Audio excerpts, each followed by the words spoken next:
धाराशिवच्या 4ही विधानसभेच्या जागेवर राष्ट्रीय समाज पक्षाचे उमेदवार देणार, लवकरच उमेदवारांची नावे जाहीर करणार, जिल्हाध्यक्ष विकास पाटील यांची माहिती।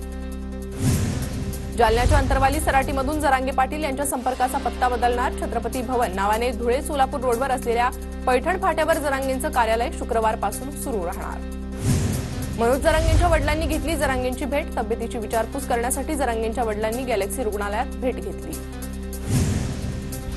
मराठा बांधवांवर 18 पेक्षा जास्त अॅट्रॉसिटीचे गुन्हे दाखल केल्याची माहिती चुकीची, विरोधकांच्या पायाखालची जमीन सरकल्यानं माझ्या विरोधात कारस्थान, प्रवीणा मोरजकरांचा आरोप। रत्नदुर्ग किल्ल्यावरील श्री भगवती देवीच्या नवरात्रोत्सवाला आजपासून प्रारंभ, नवरात्रोत्सवासाठी मंदिर प्रशासनाकडून जय्यत तयारी, मंदिराला आकर्षक सजावट। जेजुरी गडावर नवरात्र आणि दसरा उत्सवानिमित्त आकर्षक विद्युत रोषणाई, जेजुरी देवस्थान ट्रस्टच्या वतीनं ड्रोनच्या सहाय्यानं गडाची मनमोहक दृश्य टिपण्यात आली।